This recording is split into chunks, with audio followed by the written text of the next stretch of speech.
सिंदेवाही तालुक्यातील आदर्श गाव नाचनभट्टी येथे दिनांक 5 ऑगस्टला कृषी विज्ञान केंद्र सिंदेवाहीच्या वतीनं शेतकरी सुसंवाद कार्यक्रमाचे आयोजन करण्यात आले होते। या कार्यक्रमाच्या अध्यक्षस्थानी डॉक्टर पंजाबराव देशमुख, कृषी विद्यापीठाचे कुलगुरू डॉक्टर शरद गडाख होते। कार्यक्रमादरम्यान शेतकऱ्यांशी संवाद साधताना डॉक्टर गडाख यांनी एकात्मिक शेती पद्धतीचं महत्त्व सांगितलं। त्यांनी त्रिसूत्री म्हणजेच बहुपिकांची लागवड, कृषी संलग्न व्यवसायांचा समावेश आणि मालावर प्रक्रिया आणि विपणन यावर भर दिला।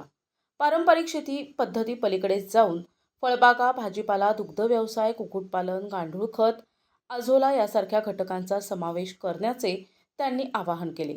यावेळी डॉक्टर धनराज उंदीरवाडे, डॉक्टर स Mane, doctor DM Panchbhai, doctor Anil Kolhe, doctor Sonali Lokhande यांच्यासह कृषी विद्यापीठाचे आणि कृषी विज्ञान केंद्राचे तज्ज्ञ उपस्थित होते। या तज्ज्ञांनी शेतकऱ्यांना विद्यापीठाने विकसित केलेल्या सुधारित तंत्रज्ञानाबद्दल, धान पिकांची पट्टा आणि परीव पद्धतीबद्दल आणि एकात्मिक कीड आणि रोग व्यवस्थापनाबद्दल मार्गदर्शन केले।